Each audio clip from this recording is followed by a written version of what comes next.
చూడండి ఏం జరగబోతుందో. ఆదరణకర్త దగ్గర పెట్టుకోమ్మా మైక్. ఆదరణకర్త ఆదరణకర్త అనగా తండ్రి నామమున పంపబోవు పరిశుద్ధాత్మ సమస్తమును అందరు మీ కుడి చేతి చెప్పండి. సమస్తమును. అమ్మ ఆగు, అందరు చెప్పండి. సమస్తమును గట్టిగా అందరూ చెప్పండి. సమస్తమును. సమస్తం అంటే ఏంటి? సమస్తము అంటే ఏంటి? తెలుగు రాదా? నాకేదో వచ్చి నాకు తెలుగులో తిప్పలు పడుకుంటా మీకు చెప్తా ఉన్నా. ఓకే, నేను ఎక్కడైనా పోతే ఎక్కువగా ఇంగ్లీష్లో వాక్యం చెప్తాను. ఓకే, ట్రాన్స్లేటర్ ఉంటాడు. కానీ అయినా ఇక్కడ నాకు వచ్చి నాకు తిప్పలు పడుతూ ఉంటే మీరు ఇంకా నన్ను ఏం చేస్తున్నారు? గాలి తీసేస్తున్నారు. ఓకే, ఏంటి సమస్తము అంటే ఏంది? సమస్తము అంటే ఏందమ్మా? అయ్యో బ్రదర్, సమస్తం అంటే ఏం చెప్పండి, మీకు తెలియదా? సమస్తము అంటే ఏంటి? అన్ని. సమస్తం అంటే ఏంది? అన్ని. సమస్తమును మీకు బోధించి నేను మీతో చెప్పిన సంగతులన్నిటినీ. చాలమ్మా. సమస్త విషయాలను పరిశుద్ధాత్ముడు మీకు బోధిస్తాడంట. అంటే యేసు ప్రభుకి తెలుసు, ఒక తల్లి ఒడిలో పెట్టినట్టుగా పరిశుద్ధాత్ముడిని మనకిచ్చి ఆయన ఒడిలో ప్రభు తన సంఘాన్ని పెట్టినాడు. ఆమేన్ చెప్తామా? ఆ సంఘాన్ని పెంచడానికి, ఆ సంఘానికి బోధించడానికి, అన్ని విషయాలు నీకు తెలియచేయడానికి పరిశుద్ధాత్ముని దేవుడు ఎట్లా ఇచ్చినాడు? ఒక తల్లిగా ఈ సంఘానికి ఇచ్చినాడు, ఒక తల్లిగా నీకు ఇచ్చినాడు. ఆయన ఒడిలో నువ్వు అన్నీ నేర్చుకుంటావు. ఆమేన్. ఓకే, రేపు పాస్టర్ సింహ గారు ఉండరు, నేనుండను అన్ని బోధించడానికి. కానీ మనము పొందిన పరిశుద్ధాత్ముడు అన్ని విషయాలు మీకు బోధిస్తాడు. అన్ని విషయాలంటే సమస్తము, రాకడ విషయాలు, ఎప్పుడు సిద్ధపడాలి, ఏ సమయంలో లేచి ప్రార్థించాలి, ఏ సమయంలో ఏం చేయాలి, పరిశుద్ధాత్ముడు మనకి ఏం చేస్తాడంట? బోధిస్తాడు. అందుకే యేసు ప్రభు 7 సంఘాలతో ప్రకటనలో రాపిచ్చిన మాట ఏంటి తెలుసా? తీయకండి, అందరికీ తెలుసు అది. ఎన్ని సంఘాలు ఉన్నాయి ప్రకటనలో? 7 సంఘాలు. ఆ 7 సంఘాల్లో కింద ఒక మాట 7గురికి రాయబడి ఉంది. ఏంటంటే చెవి గలవాడు ఆత్మ సంఘములతో చెప్తున్న మాటలు ఏం చేయమన్నాడు? వినును గాక. ఎందుకు ఆత్మ చెప్పుచున్న విషయాలను వినుమన్నాడు? ఎందుకంటే దేవుని రాకడకు, యేసు ప్రభు రాకడకు నిన్ను సిద్ధపరిచేది పరిశుద్ధాత్ముడే. ఏ వ్యక్తి కూడా సొంతగా తనను తాను సిద్ధపరచుకోలేడు, సొంతగా తనను తాను రక్షించుకోలేడు. అందుకే మనకు ఒక రక్షకుడు అవసరమైనాడు. ఆయన రక్తము ద్వారా మనం రక్షింపబడ్డాము. అదే రీతిగా ప్రభు రాకడకు కూడా సిద్ధపరచడానికి ఆదరణకర్తను మన దగ్గరికి పంపించాడు.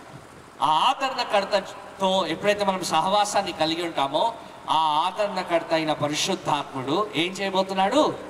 మనని ఆయన రాకడకు సిద్ధపరచబోతా ఉన్నాడు కదా. ఆయన రాకడ వచ్చినప్పుడు 24వ అధ్యాయంలో ఇవన్నీ ఉంటాయి. తర్వాత చదవండి. అమ్మ ఇటు చదువు.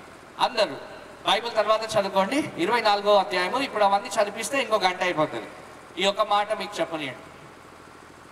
ఆ రాత్రి ఏం చేస్తూ ఉంటారంటే, ఇద్దరు పడక మీద ఉంటారు ప్రభు వచ్చే రాత్రి. లేదా ఇద్దరు పొలంలో పనిచేస్తూ ఉంటారు, ఇద్దరు పడక మీద ఉంటారు. ఇద్దరు ఏం చేస్తున్నారు? నిద్రపోతూ ఉన్నారు. అయితే బూరధ్వని వచ్చిన వెంటనే ఏం చేస్తున్నారు? ఒకరు ఎత్తబడుతున్నారు, ఒకరు వదిలిపెట్టబడుతున్నారు. నిద్రలో ఉన్నవాడు ప్రభు రాకడిని ఎట్లా గ్రహిస్తాడు? పడుకున్నవాడు ఎట్లా గ్రహించగలిగినాడు? ఎట్లాగా రూపాంతరపరచబడ్డాడు? ఎట్లా మార్పు చెందినాడు? ఆయనలో, మనలో ఉండే పరిశుద్ధాత్ముడు ఏం చేస్తాడు? మనను సిద్ధపరిచి, నువ్వు నిద్రిస్తున్న ఆ సమయంలో ఏం చేస్తాడు? ఏం చేస్తాడు చెప్పండి. రెప్పపాటున మహిమ శరీరంగా మార్చి నేనేం చేస్తాడు? నీ పెళ్లి కుమారునితో నిన్ను కలుపుతాడు. చేతులతో ఒకసారి హల్లెలూయా చెప్దామా? హల్లెలూయా చెప్దామా? ఇంకోసారి గట్టిగా హల్లెలూయా చెప్దామా? పరిశుద్ధాత్ముడు ఏం చేస్తాడు? నువ్వు శారీరకంగా నిద్రిస్తున్నా ఆత్మలో నీకు మేల్కొల్పునిస్తాడు. పరిశుద్ధాత్ముడు నిన్ను సిద్ధపరుస్తాడు. ఎవరైనా ఒక వివాహానికి వెళ్ళినప్పుడు ఓకే, 4 పెద్దలు వస్తారు, ఓకే, ఆడవారు వస్తారు, వచ్చి ఏం చేస్తారు? పెళ్లి కుమార్తెను మేము సిద్ధపరుస్తున్నాం. ఏ పెళ్లిలో అయినా కూడా పెళ్లి కుమార్తె సొంతగా సిద్ధపడడం చూస్తారా? సిద్ధపరిచే వాళ్ళు వస్తారా? గట్టి చెప్పండి. సిద్ధపరిచేవారు వచ్చి ఓకే పలానా అమ్మాయిని ఏం చేస్తారు? పెళ్లి కుమార్తెగా వాళ్ళు అలంకరిస్తారు, తయారు చేస్తారు. అలాగే ఈ సంఘాన్ని అలంకరించడానికి, మనని ప్రభు రాకడకు సిద్ధపరచడానికి పరిశుద్ధాత్ముడు పంపబడ్డాడు. చేతులెత్తి హల్లెలూయా చెప్దామా? ఇంకోసారి గట్టిగా హల్లెలూయా చెప్దామా? ఇంకోసారి గట్టిగా హల్లెలూయా చెప్దామా? మనం చేయాల్సిందంతా ఏంటి తెలుసా? ఆత్మ నీతో నాతో మాట్లాడుతున్న మాటలు వినాలి.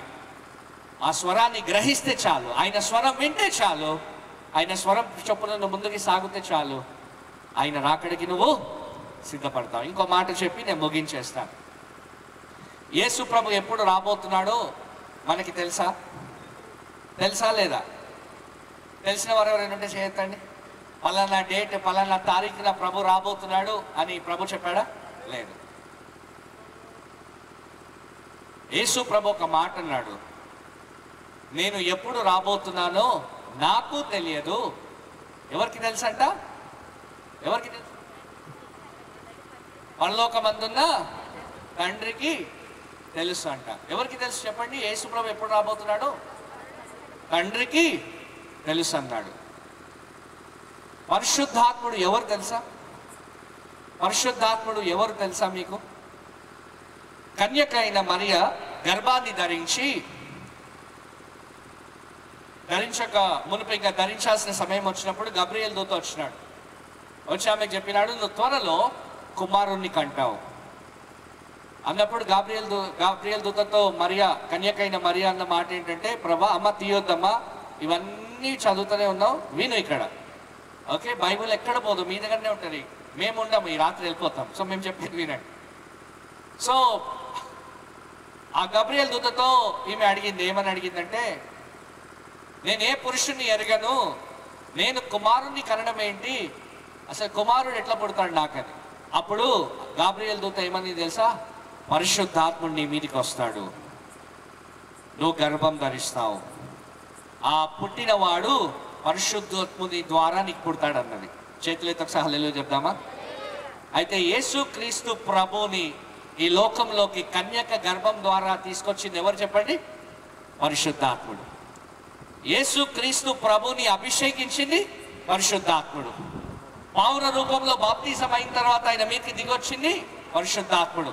ఆయన ద్వారా ప్రతి అద్భుతాన్ని జరిగించింది పరిశుద్ధాత్ముడు. యేసు క్రీస్తు ప్రభు ఏ శోధనలో పడకుండా ఆయనని పాపము లేనివాడిగా నిలబెట్టింది పరిశుద్ధాత్ముడు. ఆయన చివరికి చనిపోయి సమాధి చేయబడ్డప్పుడు ఆయనను మృతులలో నుండి లేపింది పరిశుద్ధాత్ముడే. ఎందుకంటే వాక్యంలో ఉంది, రోమీయులకు రాసిన పత్రికలో, మీ తర్వాత చదవండి, ఇప్పుడు తీయకండి, ఏమనంటే క్రీస్తుని మృతులలో నుండి లేపిన వాని ఆత్మ మీ శరీరాలకు జీవాన్ని కలిగించునని వాక్యం ఉంది. క్రీస్తుని మృతులలో నుండి లేపింది ఎవరంట? పరిశుద్ధాత్ముడు. అయితే ఈ పరిశుద్ధాత్మునికి కూడా తెలుసు ప్రభు ఎప్పుడు రాబోతున్నాడో. అందుకే పరలోకమందున్న తండ్రి కుమారునికి చెప్పబోతున్నాడు ఎప్పుడు వెళ్ళాలో. ఈ భూమి పైన ఉన్న ఆయన తండ్రి పరిశుద్ధాత్ముడు సంఘానికి సిద్ధపరిచి ఆ సమయం కొరకు మీతో ఉండి మీతో ముచ్చటించబోతా ఉన్నాడు. హల్లెలూయా చెప్దామా? సో అందుకే మనం చేయాల్సింది భూమి పైన ఏంటంటే పరిశుద్ధాత్మతో సహవాసం చేయాలి, పరిశుద్ధాత్మ అభిషేకాన్ని కలిగి జీవించాలి. ఎందుకంటే యేసుక్రీస్తు ప్రభు జీవితంలో జరిగిన ప్రతిదీ పరిశుద్ధాత్ముని యొక్క ప్రత్యక్షత, పరిశుద్ధాత్ముని యొక్క క్రియ మాత్రమే. ఆయన జన్మ నుండి పునరుద్ధానం వరకు, అహరోనం వరకు ఆయన జీవితాన్ని మొత్తం ఆయన చేతిలో పెట్టి నడిపించింది పరిశుద్ధాత్ముడే. సో అదే పరిశుద్ధాత్మునికి మనని దేవుడు అప్పచెప్పినాడు. పరిశుద్ధాత్ముడు వదిలేస్తాడా మనని? వదులుతాడా చెప్పండి? వదలడు. వదులుతాడా? వదలడు. ఆయన సిద్ధపరుస్తాడా? ఎవరిని సిద్ధపరుస్తాడు? ఆయన స్వరాన్ని విన్నవారిని ఆయన సిద్ధపరుస్తాడు. ఆయన స్వరాన్ని వినడానికి ఆసక్తి కలిగిన వారిని ఆయన సిద్ధపరుస్తాడు. ఆయన స్వరాన్ని విని లోబడిన వారిని ఆయన సిద్ధపరుస్తాడు. ఈ రాత్రి ఎంతమంది ఒకవేళ నువ్వు పరిశుద్ధాత్మ అనుభవం కలిగి లేనట్లయితే ఈ రాత్రి పరిశుద్ధాత్మని పొందుకోవాల్సిన సమయం వచ్చింది. అపోస్తల కార్యం 1వ అధ్యాయం 8వ వచనం ఇప్పుడు చదవండి.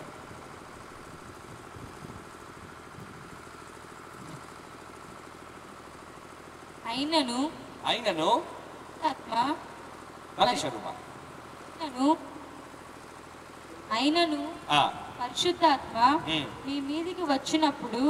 పరిశుద్ధాత్మ మీ మీదికి వచ్చినప్పుడు మీరు శక్తి నొందెదరు గనుక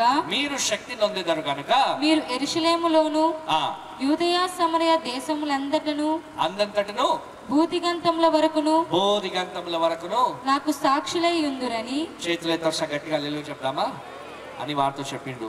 పరిశుద్ధాత్ముడు మన మీదికి వచ్చినప్పుడు మనం ఏం పొందుతామంట? ఏం పొందుతాము? అక్కడ ఏం రాయబడింది అమ్మ? చదువు అమ్మ మళ్ళా. శక్తి నొందెదరు. ఏం నొందుతాము? చేతులైతే చూపించండి. ఏం పొందుతావు నువ్వు? శక్తి పొందుతావు. శక్తి పొంది ఏం చేస్తావు? ప్రభుకి నిజమైన సాక్షిగా మారుతావు. ఆమేన్. పరిశుద్ధాత్ముడిని కలిగి నువ్వు సువార్త ప్రకటించు, అద్భుతాలు చూస్తావు. అపోస్తలులందరికీ ప్రభు చెప్పిన మాట ఏంటి తెలుసా? పరిశుద్ధాత్మని పొందేంత వరకు యెరూషలేము నుండి బయటికి రావద్దన్నాడు. పరిశుద్ధాత్మని పొందేంత వరకు ఏమీ చేయొద్దన్నాడు. ఆయనను పొందిన తర్వాత బయటికి రమ్మన్నాడు.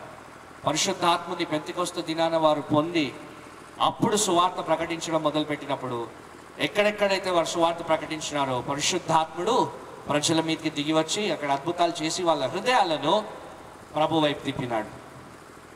ఈ రాత్రి నేను చెప్తున్న మాట ఏంటంటే, పరిశుద్ధాత్మ మీ మీదకి వచ్చినప్పుడు మీరు శక్తి పొందుకుంటారు.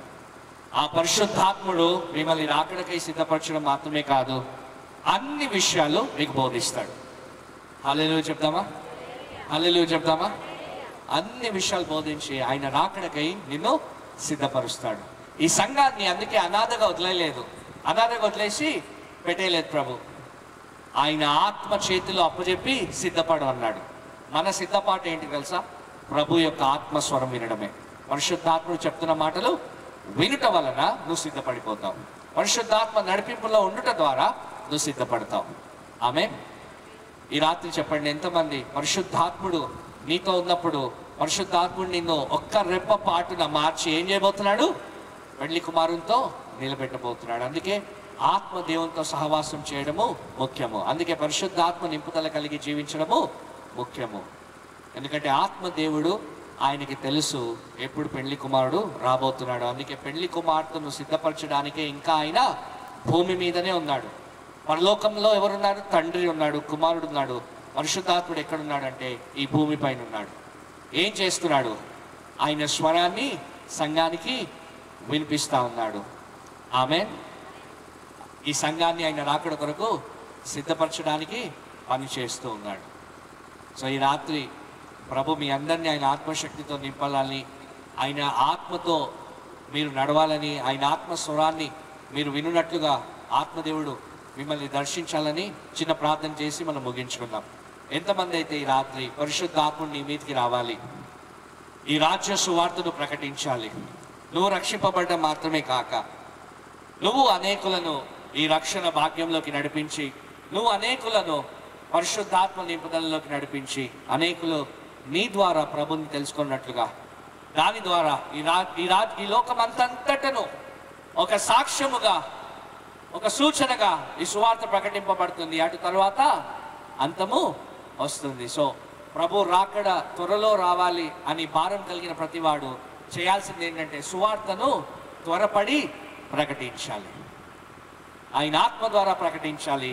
ఆయన ఆత్మతో నింపబడుతూ ఆయన ఆత్మ స్వరాన్ని వింటూ పరిశుద్ధాత్మకి మనం అప్పచెప్పుకొని ఆయన రాకడకై సిద్ధపరచడానికి అనుమతించాలి. ఈ రాత్రి పరిశుద్ధాత్ముడు మీ మీదకి వచ్చినట్లుగా ప్రార్థన చేద్దాం. ఎంతమంది అయితే ఈ రాత్రి ఆత్మదేవుడు నన్ను నింపాలి అని ఆశపడుతున్నారో మీ చేతులు ఎత్తి, లేక మీరు నిలబడి ఉన్నట్లయితే మీ కొరకు నేను ప్రార్థన చేయాలని ఆశపడతా ఉన్నాను. నిలబడగలిగిన వారు నిలబడితే ఇంకా సంతోషం. మీ చేతులు ఎత్తి ఉన్న ప్రాంతంలోనే మీరు నిలబడగలిగిన వారు నిలబడి ఈ సమయంలో పరిశుద్ధాత్మదేవా నా మీదికి రండి, పరిశుద్ధాత్మదేవా నన్ను సిద్ధపరచండి, పరిశుద్ధాత్మదేవా నీ మహిమతో నన్ను నింపండి. చేతులు ఎత్తండి, ప్రభుతో అడగండి. పరిశుద్ధాత్ముడా నా మీదికి రా. పరిశుద్ధాత్ముడా నన్ను నింపు.